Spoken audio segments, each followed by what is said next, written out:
Irmãos, bom dia, a graça e a paz do Senhor. Vamos nos colocar de pé para nós orarmos e iniciarmos a nossa escola bíblica de hoje. Quero começar lendo um texto que vai servir como base da nossa escola hoje. É um texto bastante conhecido, está lá em Romanos, capítulo 8. Romanos 8, a partir do 28. Romanos 8, a partir do verso 28.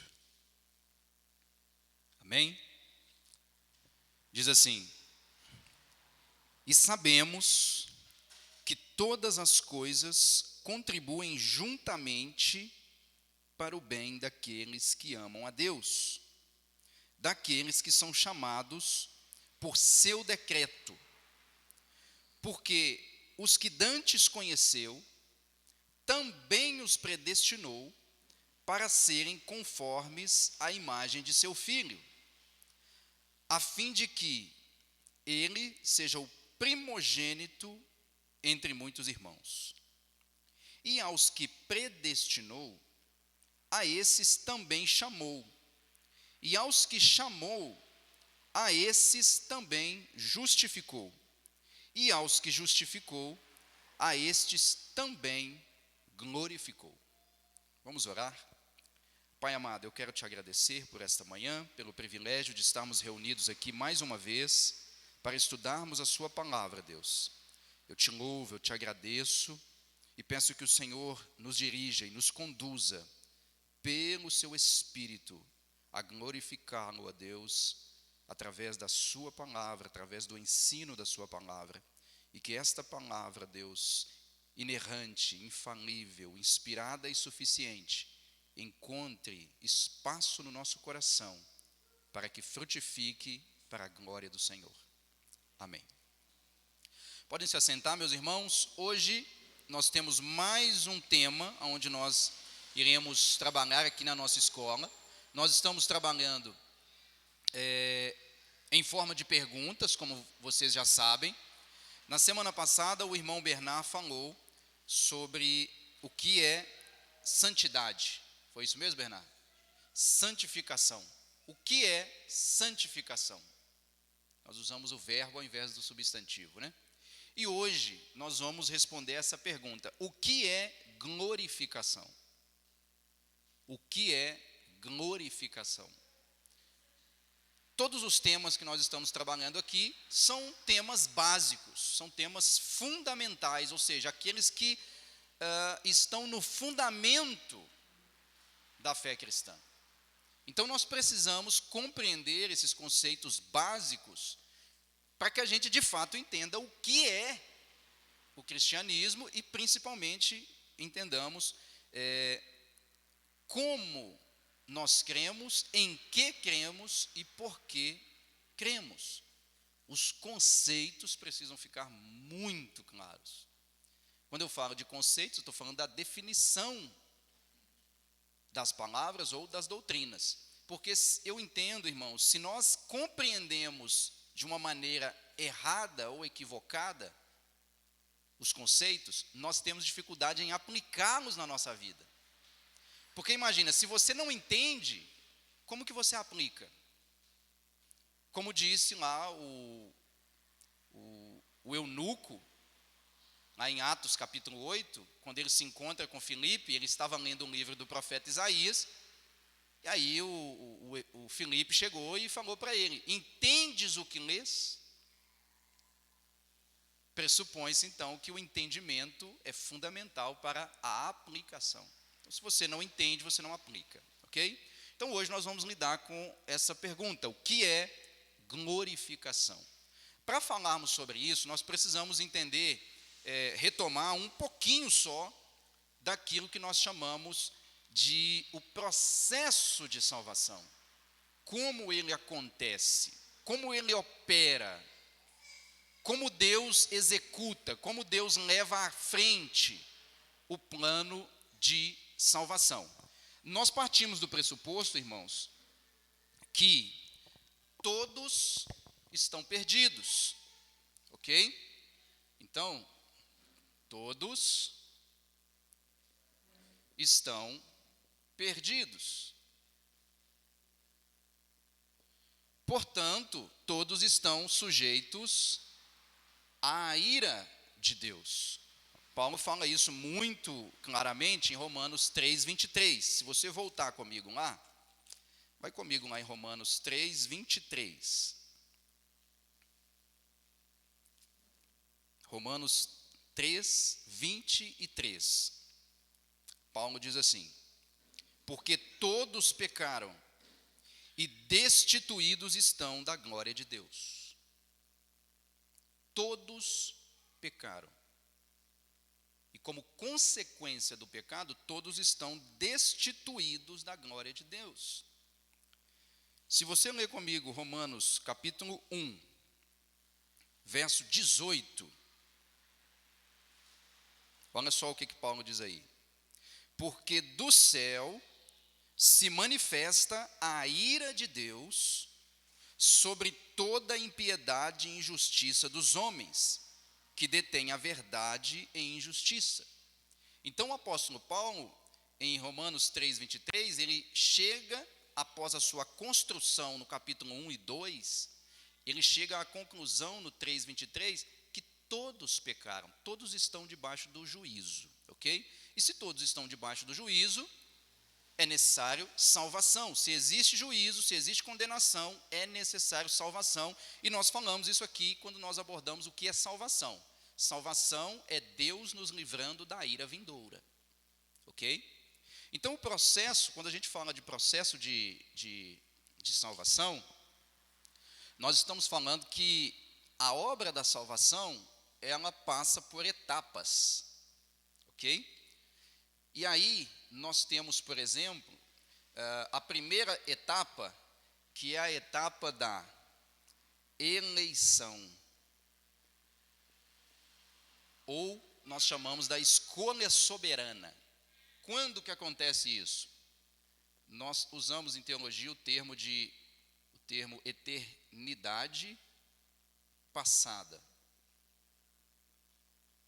É uma forma, né? Claro que falar de eternidade passada pode soar como uma contradição, mas é um termo, apenas uma expressão técnica para se referir àquele momento, vamos dizer assim, em que não havia criação. Era o Pai, o Filho e o Espírito vivendo em uma comunhão perfeita, plena e eterna, ok? Sem precisarem de nada fora deles para estarem satisfeitos, que nós falamos aqui uma vez, que é a doutrina da seidade de Deus. Deus é completo em si mesmo, ele não precisa de nada fora dele que o complete, ok? E lá na eternidade passada, nós vemos que Deus escolheu soberanamente aqueles a quem ele ia salvar, ok? Paulo usa lá no nosso texto que nós estamos usando como base, lá no capítulo 8, no verso 29 de Romanos, olha o que ele diz aí, verso 29. Porque os que dantes conheceu, ok? A ideia aqui de os que dantes conheceu, pode ser entendida aos que amou de antemão, aqueles a quem ele amou de antemão, ok? Então, o processo de salvação, ele começa com a eleição. Antes que houvesse mundo, ok? Antes que houvesse mundo, Deus nos escolheu. Se você ir lá comigo em Efésios capítulo 1, o apóstolo Paulo, lá no versículo 3 em diante, ele diz assim, ó, Efésios 1, 3. Olha o que ele diz aí, acompanha comigo. Bendito Deus e Pai de nosso Senhor Jesus Cristo, o qual nos abençoou com todas as bênçãos espirituais nos lugares celestiais em Cristo. Paulo está aqui levantando, né, uma ação de graças, uma doxologia. Olha o verso 4. Como também nos elegeu, olha ele falando da doutrina da eleição.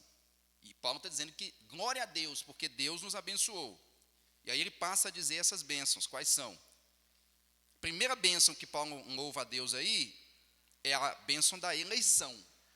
Deus nos elegeu nele, antes da fundação do mundo. Veja, olha, a eleição soberana. Antes da fundação do mundo, para que fôssemos santos e irrepreensíveis diante dele em amor.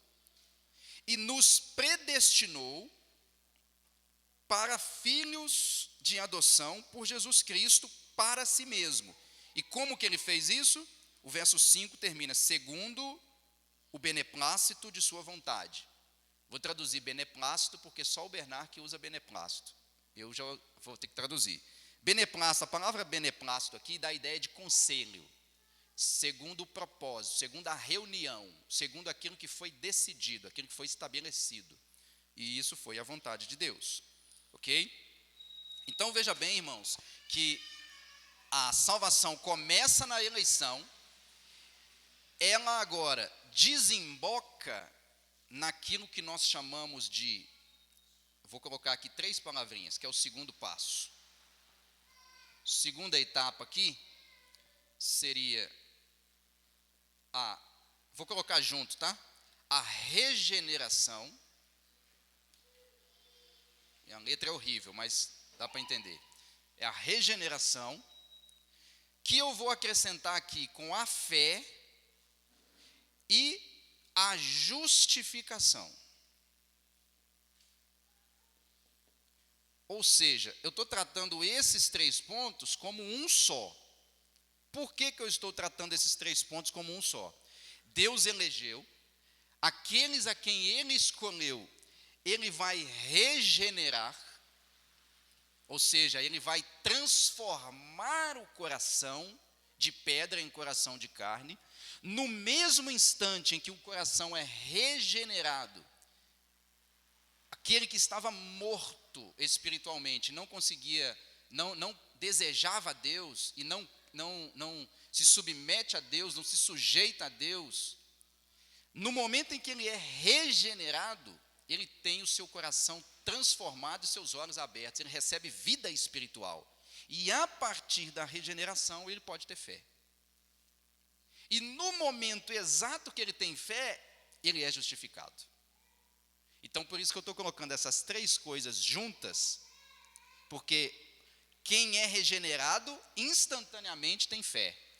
E quem tem fé, instantaneamente é declarado justo diante de Deus. É a doutrina da justificação. Então, veja bem, nós passamos pela doutrina da eleição, nós passamos pela doutrina da justificação, e aqui é importante frisarmos o seguinte: no processo de justificação, o que acontece? No processo de justificação, deixa eu me apagar aqui.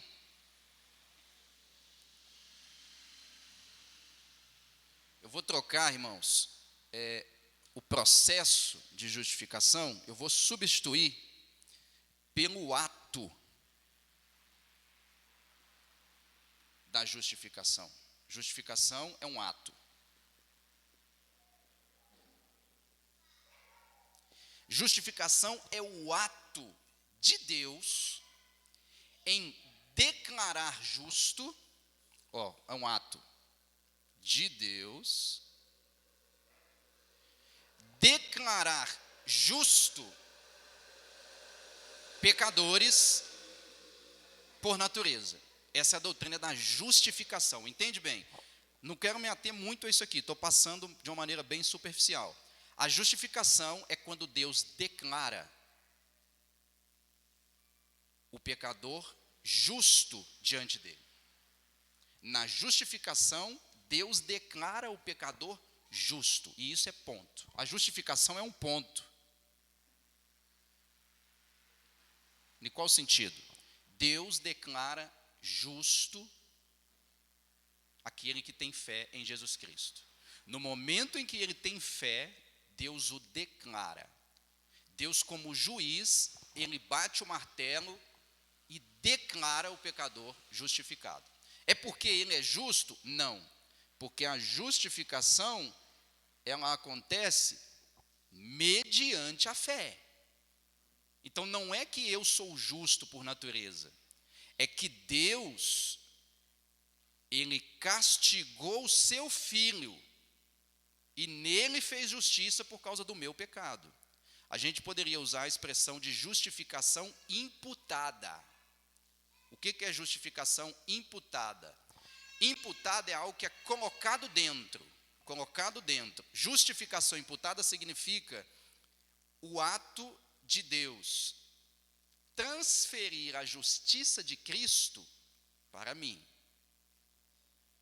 e transferir a minha culpa para Jesus. Jesus na cruz do Calvário, ele recebe os meus pecados e a justiça dele me é imputada, é colocada dentro de mim. Ok? Então essa é a justiça, é a doutrina da justificação. Então justificação é um ato, é ponto final. Deus declarou justo no momento que tem fé, pronto, acabou. E a justificação, ela está o quê? Ela é uma inocente, deixa eu ver aqui como que eu vou colocar essa palavra. Deixa eu ver aqui como que eu coloquei aqui no meu, ok. É a libertação da culpa do pecado. Então, o que é justificação? É a libertação final da culpa. E aí a gente precisa estar atento aqui nessa palavrinha, culpa. Olha só, a justificação é o ato de Deus me declarar justo, ou seja, me declarar inocente do meu culpado, da minha culpa. Inocente dos meus pecados, melhor dizendo. Então, a justificação, ela faz com que Deus me liberte da culpa. Não há mais condenação para aqueles que estão em Cristo Jesus. Ok? Justificação é Deus me livrando da culpa do pecado. Ok? Então, essa primeira etapa, bem clarinha aqui, né? A justificação, segunda parte da salvação. A primeira, a eleição, a segunda, justificação. Aí depois da justificação, que é um ato, é um ponto no presente, nós temos agora a próxima etapa. 3, é a santificação. Ok? Santificação. A santificação, diferente da justificação, ela é uma linha. Por que é uma linha? Ela é contínua. Ou a gente chama ela também de progressiva. Veja, a justificação é pontual. Deus declara justo, ponto, acabou. Pronto. A partir da justificação, veja bem, quem é eleito é regenerado. Quem é regenerado tem fé. Quem tem fé é justificado. Quem é justificado é santificado. Certo? Então a santificação ela é progressiva. A partir do momento que o indivíduo foi justificado por Deus mediante a fé, agora o Espírito Santo passa a habitar nele. E ele passa a ser transformado à imagem de Jesus Cristo.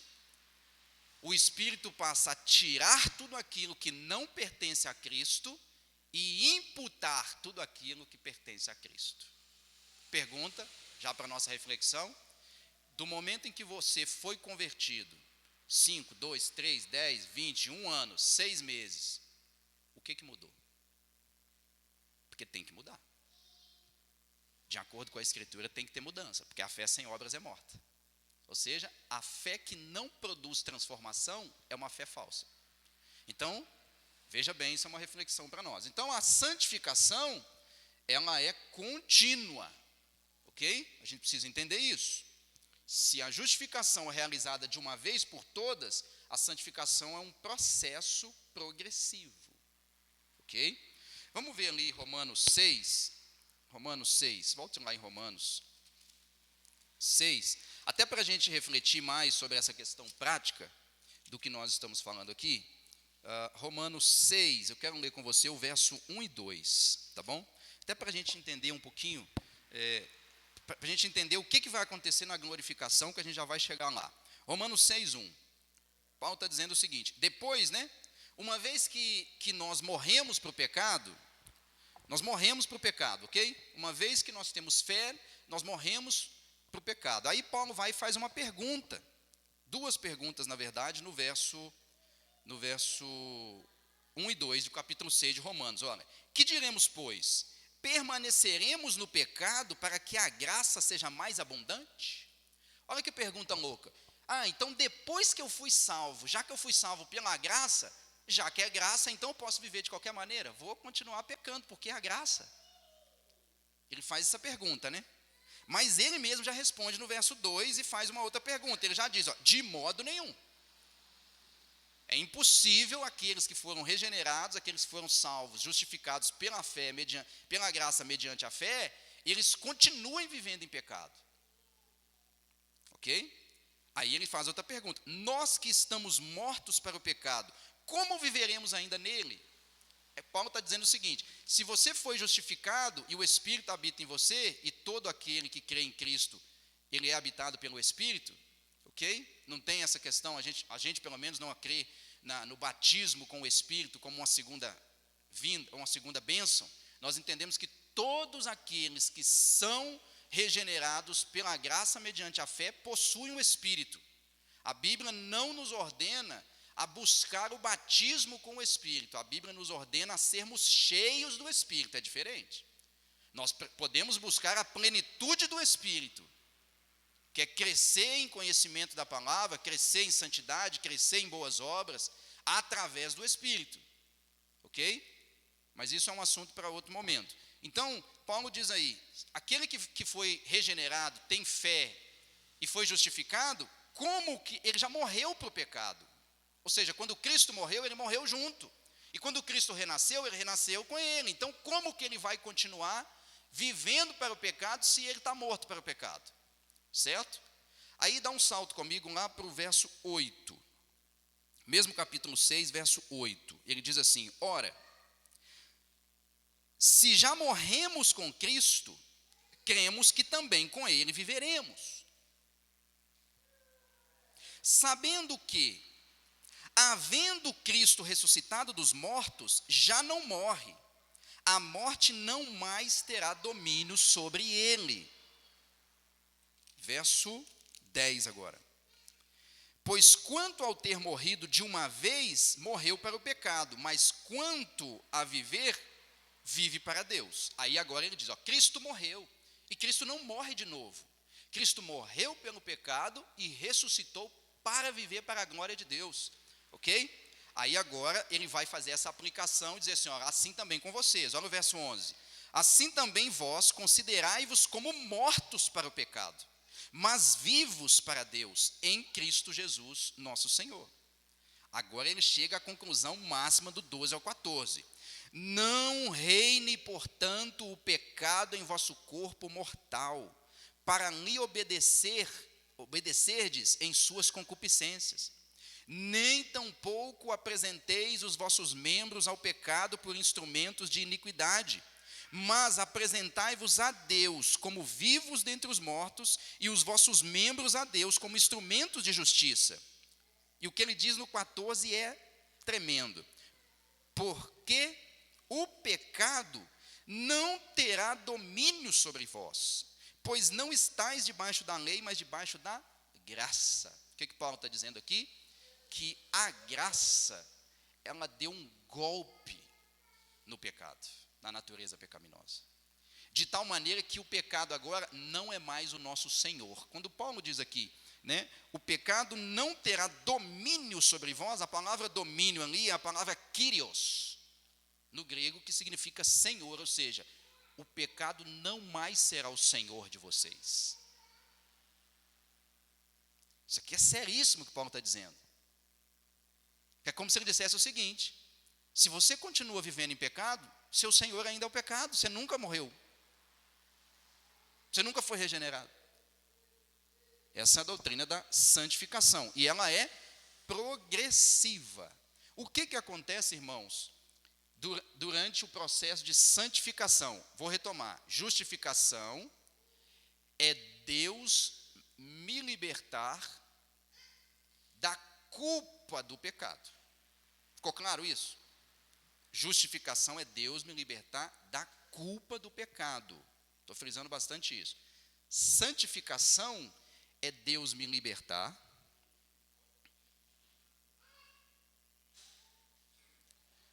do poder do pecado.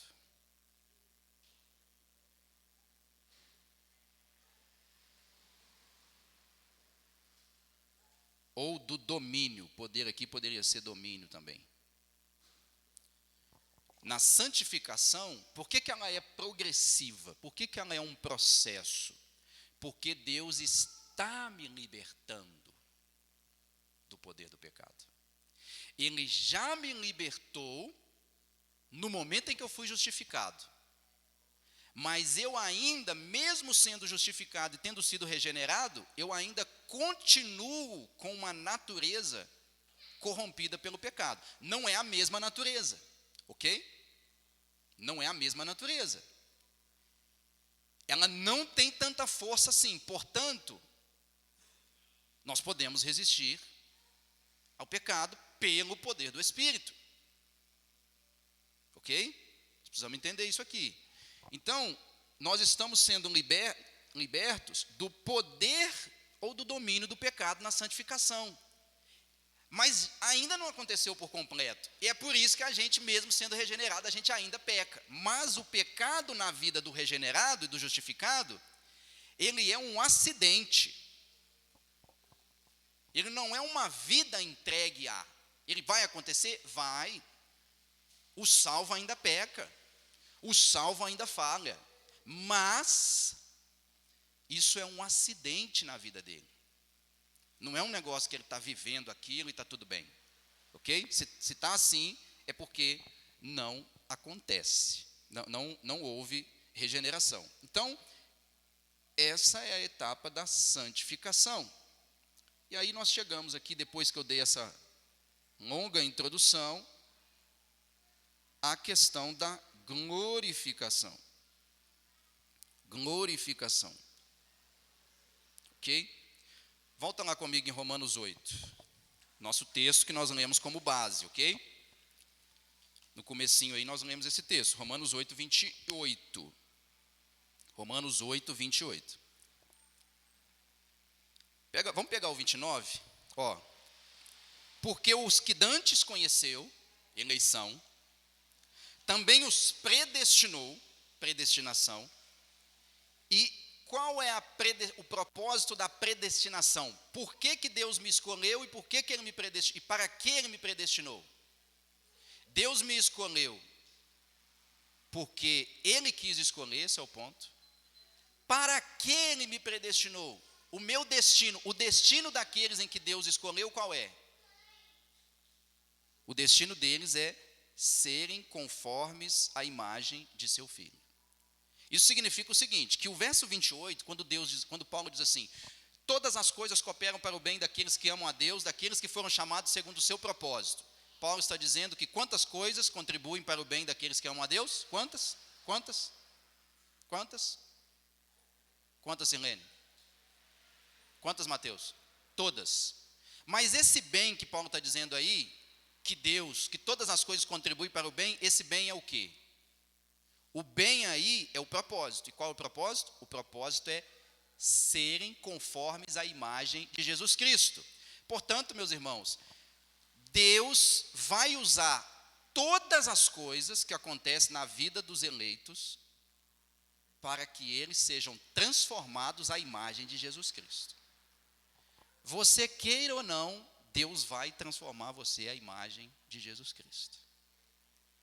A carne vai resistir, mas você vai ser transformado à imagem de Jesus Cristo. E Deus vai usar tudo. Deus vai usar seu choro, sua dor, sua lágrima, seu sofrimento, sua angústia, sua tristeza, seu desemprego, sua falta de dinheiro. Deus vai usar tudo. Tudo, tudo, tudo, tudo. Pensa em Cristo. Cristo tem paciência. Como que Deus vai forjar a paciência em mim? Me colocando em situações que me desafiam a ser paciente. Eu quero ser como Cristo. Pensa em Cristo. Cristo é misericordioso. Como que Deus vai forjar misericórdia em mim? Me colocando em situações que eu preciso exercer misericórdia. Cristo ama. Como que Deus vai forjar o amor de Cristo em mim? Colocando pessoas ao meu redor que precisam ser amadas incondicionalmente. Isso é o processo. Às vezes a gente acha que é mágica, né? Deus, me dá paciência. Aí a gente pensa, a gente dormiu no outro dia. Nossa, hoje eu acordei calmo, agora acabou. Não, é progressivo. Então Paulo está dizendo aí, né? Verso 29 agora. Conheceu, predestinou, a fim de que ele seja o primogênito entre os muitos irmãos, ou seja, né? Cristo é o primogênito, ele é o primeiro, ok?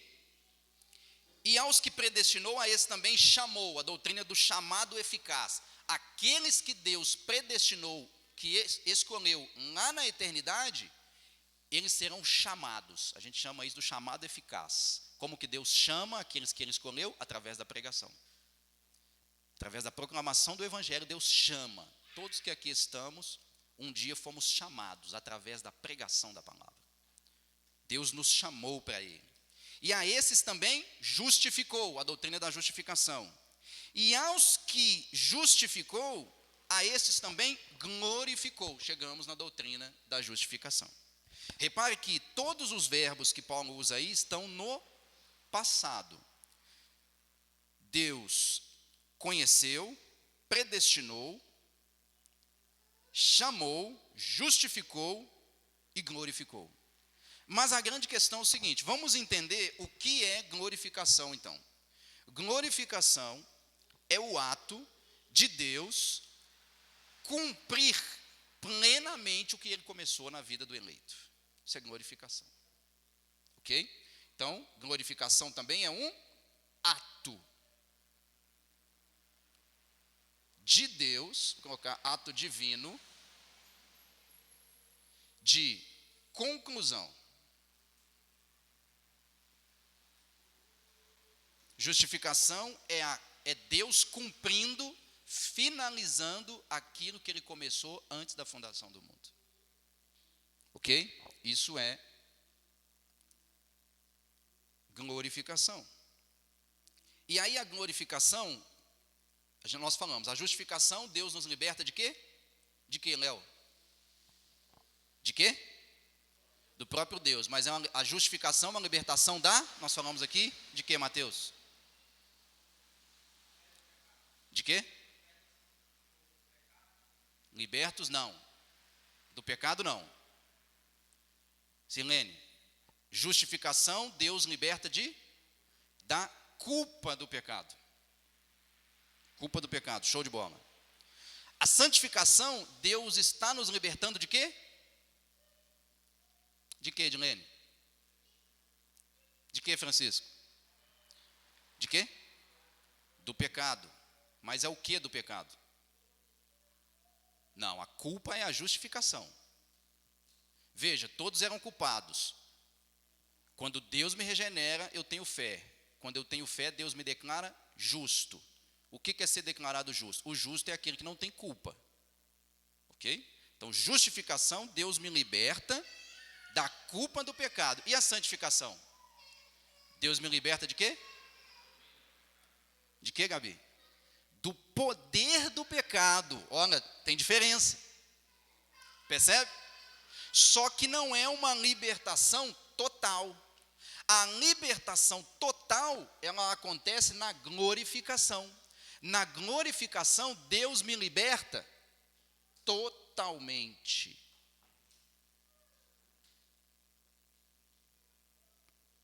Do poder do pecado. De tal maneira que, na glorificação, nós jamais pecaremos. Certo? E aí eu quero trazer aqui uma visão de Agostinho, para a gente entender isso e caminhar para o fechamento. O Agostinho, ele vai discutir no livro dele, Livre-Arbítrio, a respeito do livre-arbítrio. Que ele vai depois negar totalmente a questão do livre-arbítrio. Agostinho, na sua história, Agostinho foi um padre, ok? Um padre, vou colocar aqui de uma maneira simples, um bispo, ok? Da igreja antiga. O Agostinho, quando ele começa a discutir sobre livre-arbítrio, ele fala assim, poxa, o que é o mal? O mal, ele existe porque os homens usam de maneira errada o seu livre-arbítrio. Então, o mal, ele existe porque os homens escolhem fazer o mal. Mas aí ele vai desenvolvendo e ele vai pensando assim, mas os homens têm também a capacidade de escolher o bem? E aí ele começa a discutir essas coisas, não vou entrar nos pormenores aqui, porque é uma discussão bastante ampla. Mas aí chega um ponto que o Agostinho começa a perceber que, cara, não é bem assim. Porque se o homem tivesse livre-arbítrio, no sentido, atual que eles usam aí, ele poderia escolher tanto o mal quanto o bem. Mas o Agostinho para e reflete e percebe o seguinte: se a gente pode escolher o bem, então por que a gente peca?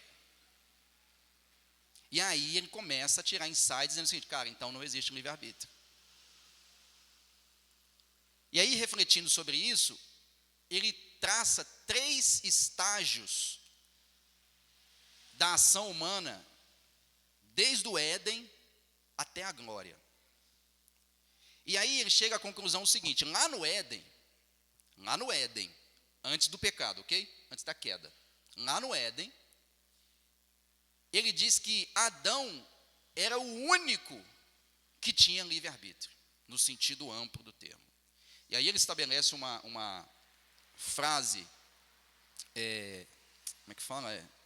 Uma frase em latim, lá no Éden, ele estabelece essa frase, posse non peccare. Posso não pecar. É uma frase em latim. Posse non peccare. O que Agostinho estava dizendo? Lá no Éden, antes da queda, Adão podia escolher não pecar. Lá no Éden ele tinha, de fato, um livre-arbítrio. Ele poderia escolher não pecar. Ele tinha as 2 opções, ele estava entre as 2 opções, pecar e não pecar. Ele poderia obedecer, mas poderia desobedecer. Então, lá no Éden, sim, o homem era livre da escravidão do pecado. Certo? Ele poderia escolher não pecar. Isso é lá no Éden. Ok? Só que aí, irmãos, o que acontece? Houve-se a queda. E a queda influenciou de tal maneira o ser humano, que agora não é posse non peccare, é non posse non peccare. No Éden, Adão tinha a possibilidade de não pecar. Após a queda, o ser humano não tem a possibilidade de não pecar. Porque ele é pecador por natureza, ou seja, ele peca, ele se torna pecador não quando ele comete o pecado, mas ele peca porque ele já é pecador. Ok? Percebem a diferença? Lá no Éden, o que aconteceu lá no Éden, Gabi? Ele tinha a possibilidade de não pecar. Depois da queda, ele não tem possibilidade de não pecar. Ok? Ele não tem a possibilidade de não pecar. Ele vai pecar. Certo? Mas aí o Agostinho chega na última etapa. E a última etapa é a etapa da glorificação. E na glorificação, por isso que eu falei que na justificação é Deus me livrar da culpa, Na santificação é Deus me livrar do poder do pecado. E na glorificação, Agostinho diz o seguinte: non posse peccare. Na glorificação é impossível pecar. Lá na glória, quando nós estivermos transformados à imagem de Jesus Cristo, lá não há mais nenhuma possibilidade de pecar. Veja, no Éden, Adão, mesmo sendo perfeito, poderia pecar. Depois da queda, nós somos manchados de tal maneira pelo pecado que nós não podemos não pecar. Mas àqueles a quem Deus escolheu, predestinou, regenerou, deu fé, justificou, santificou e glorificou, esses um dia estarão num estado infinitamente melhor do que Adão. Eles não mais poderão pecar. Na glória não há mais possibilidade de pecado. Pega uma água para mim, Gabi, por favor.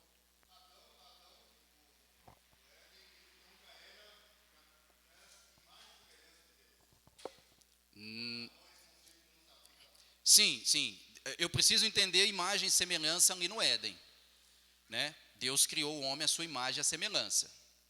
Aí a gente tem que entender o que é imagem e semelhança lá. Se, por exemplo, imagem e semelhança lá... Muito obrigado, Ana. Imagem e semelhança lá pode significar muita coisa. Dentre elas, a capacidade de participar de alguns atributos de Deus. Ok? A capacidade de participar de alguns atributos. Por exemplo, Deus, a gente chama de atributos comunicáveis e incomunicáveis. Você vê, por exemplo, Deus estabelecendo o homem como o seu representante na terra. E Deus é um representante sobre todo o mundo, toda a criação. Ele é o dono da criação e ele empodera o homem como governador da terra. Você vê, por exemplo, atributos comunicáveis como o amor, a misericórdia, o raciocínio, moralidade, conceito de certo e errado. Então, nós participamos. Nesse sentido, Léo, todos seres humanos, independente dos crentes, são a imagem e semelhança de Deus. Claro que depois do pecado, ele não perde essa imagem está deturpada. Por isso, da questão da obra da regeneração e da glorificação.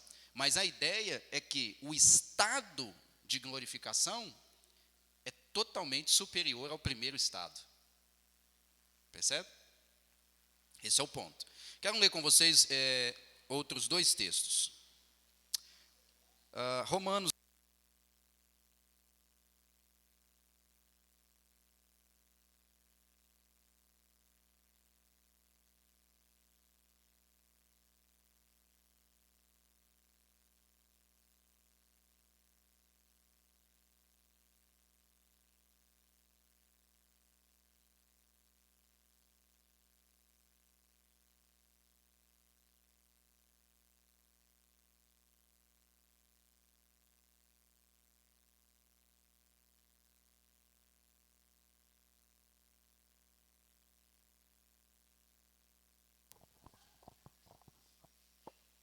Deixe-me ler com você então mais dois textos. Romanos 6, verso 5. Romanos 6, verso 5. Olha que coisa interessante. Porque se fomos plantados juntamente com ele na semelhança da sua morte, também o seremos na da sua ressurreição. Veja como que Paulo, ele diz aqui que os homens, os salvos, eles se assemelham a Cristo também na sua morte, mas também se assemelham a ele através da sua ressurreição. E aí eu quero caminhar com você em 1 Coríntios, capítulo 15, 1 Coríntios 15, para a gente encerrar. 1 Coríntios 15, verso 35. Lembrando que 1 Coríntios 15, todo o capítulo, Paulo está falando da ressurreição. Verso 35. Mas alguém dirá: como ressuscitarão os mortos? E com que corpo virão? Insensato, o que tu semeias não é vivificado se primeiro não morrer.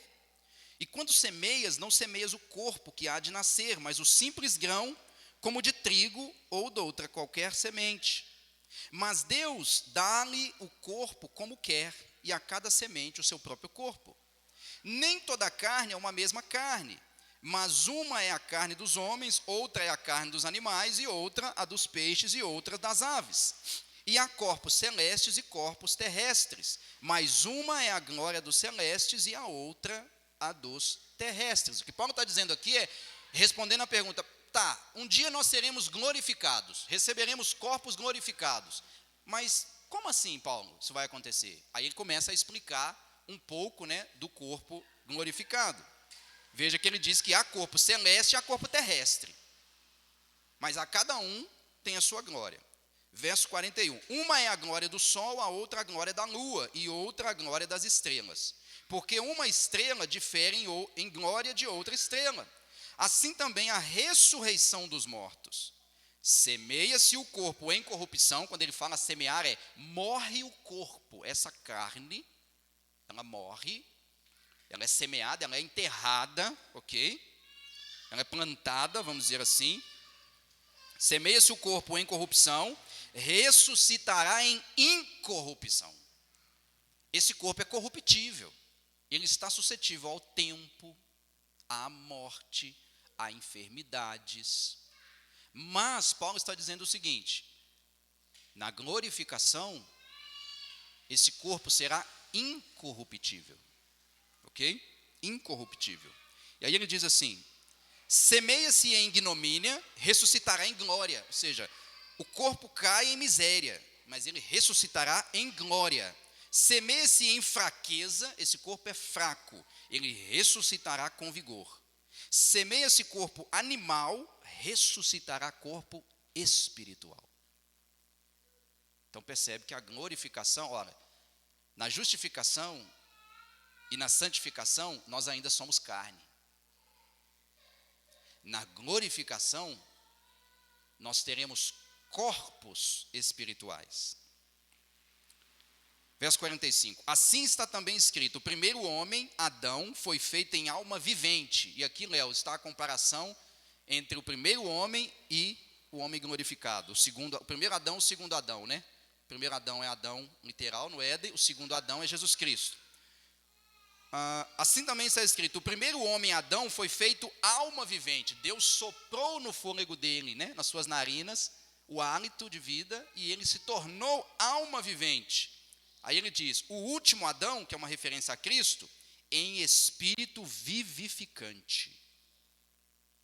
46, mas não é primeiro o espiritual, senão animal, depois o espiritual. O primeiro homem da terra é terreno, o segundo homem, o Senhor, é do céu. Qual terreno, tais são também os terrenos, e qual celestial, tais também os celestiais. Paulo está dizendo o seguinte, quando Adão foi feito à semelhança de Deus, portanto ele é semelhante a mim, porque eu sou um ser humano igual a ele, ok? Aqueles que serão glorificados serão semelhantes a Jesus Cristo. Os corpos que eles receberão serão da mesma característica do corpo ressuscitado de Jesus. É um corpo de glória. Cristo veio nesse mundo, viveu em um corpo humano, morreu em um corpo humano, ressuscitou em um corpo espiritual glorificado e ascendeu ao céu em um corpo glorificado. Ok? E assim nós seremos. E para fechar, o verso 50 a 53. E agora digo isto, irmãos, que carne e sangue não podem herdar o reino de Deus, nem a corrupção herda a incorrupção. Eis aqui vos digo um mistério, na verdade nem todos dormiremos. Dormir aqui é morrer. Ele está falando no dia da vinda do Senhor, nem todos vão morrer. Alguns já morreram em Cristo. Nem todos dormiremos, mas todos seremos transformados. Ele está falando aqui da glorificação do corpo. No momento, num abrir e fechar de olhos, ante a última trombeta, porque a trombeta soará e os mortos ressuscitarão incorruptíveis, e nós seremos transformados. Porque convém que isto que é corrupção se revista da incorruptibilidade, e que isto que é mortal se revista da imortalidade. E quando isto que é corruptível se revestir da incorruptibilidade, e isto que é mortal se revestir da imortalidade, então cumprir-se-á a palavra que está escrita: tragada foi a morte pela vitória. Ou seja, dias vêm em que todos ressuscitarão. Os ímpios para a condenação eterna, os santos para a glorificação eterna. De tal maneira, como eu disse, que lá, naquele dia, não há mais espaço para o pecado. Eu concluo com o que disse o teólogo J.I. Packer. A glorificação é uma manifestação de Deus em nossa vida. É o nome bíblico para o completamento de Deus naquilo que Ele começou, quando nos regenerou. A saber, nossa reconstrução moral. Olha, glorificação é nossa reconstrução moral e espiritual, de modo a ser perfeitamente e permanentemente. Olha a ideia da permanência. Não podemos decair do estado da glorificação. Certo? É uma reconstrução moral e espiritual perfeita e permanente, conformada a Cristo. A glorificação é uma obra de poder transformador, pelo qual Deus finalmente nos torna criaturas sem pecado em corpos imortais. Não posso pecar na glorificação. E ele diz que o estado final dos crentes na glorificação é mais ou menos o seguinte: primeiro, na glorificação, nós estaremos no estado de conhecimento perfeito da graça. Conhecimento perfeito da graça. Por quê? Ele diz que hoje o nosso conhecimento da graça é limitado. Sabe por quê? Porque a nossa estrutura é limitada. Mas na glorificação nós teremos conhecimento perfeito da graça, porque as nossas faculdades serão ilimitadas. Segundo, perfeita alegria de contemplar o Pai e o Filho e estar com eles. A nossa alegria ainda não é plena. Na glorificação nós experimentaremos uma alegria plena, porque estaremos desfrutando da presença do Pai, do Filho e estando na presença imediata deles. Terceiro, perfeita adoração e serviço a Deus por meio de uma natureza perfeitamente integrada e um coração tornado perfeitamente livre para o amor e a obediência. No céu, adoraremos perfeitamente. Na glória, né? Quarto, perfeito livramento de tudo quanto foi experimentado como pecaminoso, mal, debilitante e frustrante. Libertação total do pecado. Quinto, perfeita realização de todos os desejos dos quais estamos cônscios. Por exemplo, desejo por mais comunhão com Deus. No céu, nós estaremos em plena comunhão com Deus. Sexto, perfeito completamento de tudo quanto era bom e valioso na vida, mas que teve de ser deixado incompleto, porque o desejo ultrapassou a capacidade de sua realização. E, por fim, crescimento pessoal incessante na abrangência de todas as coisas perfeitas. Isso é glorificação. Qual que é o problema que nós temos? Nós entramos em parafuso, por quê? Porque nós queremos viver a glorificação durante a santificação. Aí a gente entra em parafuso, porque a gente pensa assim: mas eu fui justificado, mas eu ainda peco. É comum isso acontecer, porque nós ainda não fomos libertos totalmente do pecado. O pecado recebeu um golpe mortal, e ele não tem mais domínio sobre nós. Nós recebemos, aquele que está em nós é maior do que o que está no mundo, uma referência a Satanás. Se pelo Espírito de Deus mortificai as obras da carne, veja, pelo Espírito de Deus, nós conseguimos mortificar, fazer morrer as obras da carne. Mas a gente ainda vai falhar. O problema é que às vezes a gente quer viver a glorificação, ou seja, o estágio da libertação total do pecado, em um momento em que isso ainda não é possível. Mas dias vêm em que aqueles que foram justificados, santificados, capacitados pelo Espírito de Deus, que permanecem lutando para mortificar as obras da carne, dias vêm em que eles descansarão das suas lutas. E eles nunca mais lutarão contra o pecado. Por quê? Porque eles serão totalmente libertos. Amém? Irmãos, nós temos aí 2 minutinhos. Tem pergunta, comentário? Alguém? Correção? Pastor Marco, quer corrigir alguma coisa? Bernardo, quer sentar? Viu que está entendendo até latim agora, estamos internacional. Alguém? Podemos encerrar? Então vamos encerrar. Deixa eu me dirigir aqui a você que nos assiste pelo YouTube. Quero convidar você a fazer uma visita para nós. Você é muito bem-vindo aqui. Eu espero que tudo que você tenha acompanhado pelo nosso canal tenha servido de edificação e exortação, disciplina, consolo. E você sempre será bem-vindo aqui. Essa é a casa do Senhor. Portanto, se você quiser nos fazer uma visita, nós estamos totalmente à disposição. Compartilhe aí esse conteúdo se você acredita que isso pode contribuir com outras pessoas. Deus te abençoe. Vamos orar, irmãos, para nós encerrarmos então. Pai amado, eu quero te agradecer e te engrandecer por este momento maravilhoso que nós tivemos na sua presença. Quero louvar ao Senhor, porque o Senhor tem nos ajudado, o Senhor tem nos orientado, o Senhor tem nos conduzido. E isso, Deus, para nós é um sinal da presença do Senhor de uma forma poderosa no nosso meio.